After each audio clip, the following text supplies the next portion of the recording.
అభిమానించే ప్రతి ఒక్క సోదరికి ఈరోజు జరిగిన నష్టం సామాన్యమైంది కాదు. ఎందుకంటే తెలుగు పత్రికా రంగంలో, తెలుగు ప్రసార మాధ్యమాల్లో ఒక విప్లవాత్మకమైన మార్పుకు బీజం వేసిన మహానుభావుడు గౌరవనీయులు శ్రీ చెరుకూరి రామోజీరావు గారు. ఆయన ఈనాడు అనే పత్రిక స్థాపించిన తర్వాత తదనంతరం ఈటీవీ ద్వారా మళ్ళీ ప్రసార మాధ్యమాల్లో ఎలక్ట్రానిక్ మీడియా యుగంలో కూడా తనదైన ముద్ర, ఒక ప్రొఫెషనలిజంతో, ఒక విలువలతో కూడిన జర్నలిజానికి గుర్తుగా రామోజీరావు గారు చిరకాలం నిలిచిపోతారు.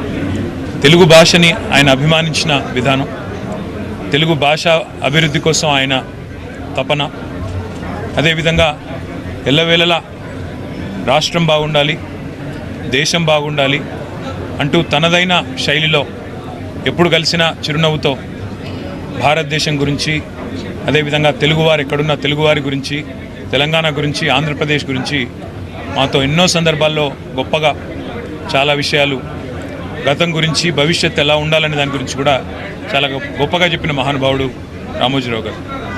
ఎన్నో సందర్భాలలో ఇదే ఫిలిం సిటీలో వారిని కలుసుకునే అవకాశం లభించింది.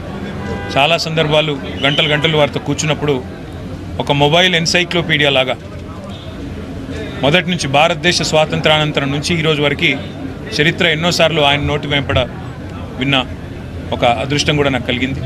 వాళ్ళ ఆయన లేని లోటు నిజంగా కూడా తెలుగు పత్రికా రంగానికే కాదు, ప్రపంచవ్యాప్తంగా ఉన్న తెలుగు వారందరికీ కూడా ఇది తీరని లోటు.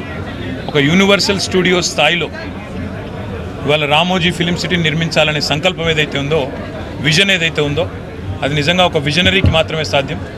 ఆ విజనరీ రామోజీరావు గారు. ఆయన ఇవాళ భౌతికంగా మన మధ్య లేకపోయినా ఆయన జ్ఞాపకాలు, ఆయన ఆశయాలు, ఆయన యొక్క ఆలోచనలు తప్పకుండా భవిష్యత్తులో కూడా మనందరికీ స్ఫూర్తినిస్తూనే ఉంటాయి. వారి ఆత్మకు శాంతి చేకూరాలని, వారు తప్పకుండా ఏదైతే తెలుగు భాషాభివృద్ధి కోసం, తెలుగువారి అభివృద్ధి కోసం తపన పడ్డారో, తెలుగు జాతి తప్పకుండా ఉన్నంతకాలం ఆయనను తప్పకుండా గుర్తుపెట్టుకుంటారని చెప్పి కూడా తెలియజేస్తూ, వారి కుటుంబ సభ్యులకి, అదేవిధంగా వారి అభిమానులకి, వారి బంధుమిత్రులకి అందరికీ కూడా పేరు పేరున మా పార్టీ తరఫున ప్రగాఢమైన సానుభూతిని కూడా తెలియజేస్తూ వారి ఆత్మకు శాంతి చేకూరాలని మనస్ఫూర్తిగా ప్రార్థిస్తాం.